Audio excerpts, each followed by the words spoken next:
திருமணத்திற்கு வரம் தேடும் அனைத்து நல்லுள்ளங்களுக்கும் ஸ்ரீ சக்தி திருமண தகவல் மையம் சார்பாக வாழ்த்துக்கள். நாங்கள் தரும் அனைத்து வரன்களும் பெண் வீட்டாரின் விருப்பத்தோடு தருகிறோம். இதில் சில போட்டோக்கள் மறைத்து காட்டப்படும் பெண் வீட்டாரின் விருப்பத்திற்காக. இவங்க பேர்னு பார்த்தீங்கன்னா பிரியா, வயது 28 வயது. இவங்க ஜாதின்னு பார்த்தீங்கன்னா இந்து சைவ பிள்ளை வகுப்பை சேர்ந்தவங்க. இவங்க ராசின்னு பார்த்தீங்கன்னா ரிஷபம். இவங்க கல்வி படிப்புன்னு பார்த்தீங்கன்னா MBA முடிச்சிருக்கிறதா சொல்லியிருக்காங்க. இவங்க வேலைன்னு பார்த்தீங்கன்னா கவர்மெண்ட் ஜாபில் ஒர்க் பண்ணிட்டு வரதா சொல்லியிருக்காங்க. இவங்களுக்கு மாதம் வந்து ஒரு 18,000 வருமானம் வரதா சொல்லியிருக்காங்க. இவங்க வசதின்னு பார்த்தீங்கன்னா சொந்தமாக வீடு இருக்குது. நிலம் வந்து ஒரு 15 ஏக்கரா நிலம் தான் இருக்கிறதா சொல்லியிருக்காங்க. இவங்க திருமண நிலைன்னு பார்த்தீங்கன்னா இவங்களுக்கு 2வது திருமணம் தாங்க. முதல் வந்து திருமணம் ஆகி விவாகரத்து ஆயிடுச்சு தான் சொல்லியிருக்காங்க. இப்போ வந்து 2 பேருமே பிரிஞ்சு தான் இருக்கிறதா சொல்லியிருக்காங்க. இவங்களுக்கு வந்து லவ் மேரேஜ் தான் பண்ணிக்கிட்டாங்க.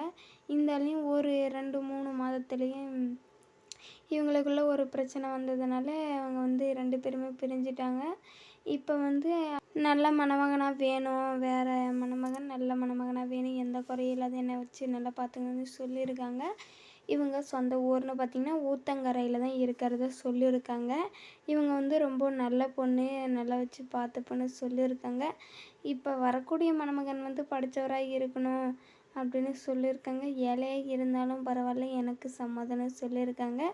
இந்த சேனலுக்கு நீங்கள் புதியவராக இருந்தால் சப்ஸ்கிரைப் பண்ணிக்கோங்க. கூடவே ஒரு லைக்கும் போட்டுக்கோங்க.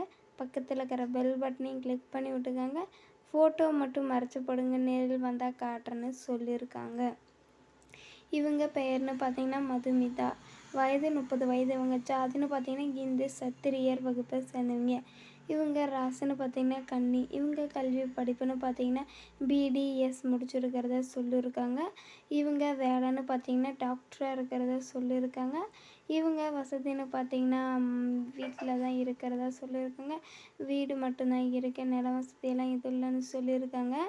இவங்களுக்கு மாதம் சம்பளம்னு பார்த்தீங்கன்னா மாதம் வந்து ஒரு 30,000 வரதா சொல்லியிருக்காங்க. இவங்க திருமண நிலைன்னு பார்த்தீங்கன்னா இவங்களுக்கு ஏற்கனவே திருமணம் ஆன மணமகள் தான். திருமணம் ஆகி 1 வருடத்திலேயே 2 பேரும் பிரிஞ்சிட்டதா சொல்லியிருக்காங்க. இவங்களுக்கு வந்து அப்பா அம்மா யாரும் இல்லை, தனிமையில் தான் இருக்காங்க. இவங்களுக்கு ஒரு குழந்தை இருக்கிறதாகவும் சொல்லியிருக்காங்க. அந்த குழந்தைய பார்த்துட்டு நான் தனிமையில் தான் வசிச்சுட்டு வரேன்னு சொல்லியிருக்காங்க. இவங்க சொந்த ஊர்னு பார்த்திங்கன்னா கரூரில் தான் இருக்கிறத சொல்லியிருக்காங்க. இப்போ வரக்கூடிய மணமகன் ஏழையாக இருந்தாலும் பரவாயில்ல. இந்த சேனலுக்கு புதியவராக இருந்தால் சப்ஸ்கிரைப் பண்ணிக்கோங்க. கூடவே ஒரு லைக்கும் போட்டுக்கோங்க. பக்கத்தில் இருக்கிற பெல் பட்டனையும் கிளிக் பண்ணி விட்டுக்கோங்க. இந்த பொண்ணுக்கு பிடிச்ச மணமகன் கிடைக்க இந்த சேனல் சார்பாக வாழ்த்துக்கள். உங்களுக்கு எதனா சந்தேகம் இருந்தால் தமிழில் இருக்கிற வாட்ஸ்அப் நம்பரில் தொடர்பு கொண்டு பேசுங்க.